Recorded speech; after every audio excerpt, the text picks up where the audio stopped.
नमस्कार, मी लतिका। आज मी तुम्हाला लसूण खोबऱ्याची चटणी बनवून दाखवणार आहे आणि ती पण झटपट एकदम। तर त्यासाठी बघा 2 गड्डी लसूण घेतलेला आहे आणि तो सोलून घेतलेला आहे। त्याच्यामध्ये 1 चमचा जिरं घेतलेलं आहे, हलकसं भाजून घेतलेलं आहे। हे पहिलं मी थोडंसं फिरवून घेते। लसूण आणि जिरं बघा मी फिरवून घेतलेलं आहे। त्याच्यामध्ये मोठ्या आकाराची अर्धी वाटी मी सुक्कं खोबरं हलकेशा तेलावर असं भाजून घेतलेलं आहे। तुम्ही खिसून जरी भाजलं तरी पण चालू शकते, पण तुम्ही एकदा अशा पद्धतीत भाजून घ्या। फक्त एवढं लक्षात ठेवा की करपून देऊ नका। हे बघा आतमध्ये अशापर्यंत भाजलेलं आहे। करपलं नाही की मग त्याची चव चांगली लागणार नाही।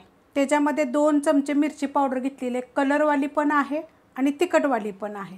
कधी प्रवासाला वगैरे जात असेल का नाही तर 1-2 दिवसासाठी तुम्ही असे बनवून नेऊ शकता। चवीप्रमाणे टाकायचं मीठ। ह्याच्यामध्ये ना आता हे मी बारीक मीठ टाकलेलं आहे। थोडंसं तुमच्याकडे मोठं मीठ असेल ना, जर तुम्हाला आवडत असेल तर ते टाकलं तर अजून चवीला छान लागेल। आता हे मी फिरवून घेते। मिक्सरमधनं बघा मी फिरवून घेतलेले आणि फिरवली कशी माहिती आहे का, बंद चालू करून फिरवायची। बघा किती छान अशी चटणी झालेली आहे। तर ही चटणी किती दिवस राहील माहिती आहे का, 8 ते 10 दिवस राहील। ही काय करायची, उचलायची आणि फ्रीजमध्ये ठेवायची, बाहेर 4 ते 5 दिवस राहील। तुम्हाला मी प्लेटमध्ये पण काढून दाखवते। प्लेट घेतलेली आहे आणि त्याच्यामध्ये बघा आपण चटणी काढूया। याच्यामध्ये थोडंसं अजून जरी जास्त खोबरं टाकलं तरी पण चालू शकते आणि अशाच पद्धतीनं जरी केली तरी पण चालू शकते। खूप चविष्ट एकदम लागते बरं का, करून बघा एकदा।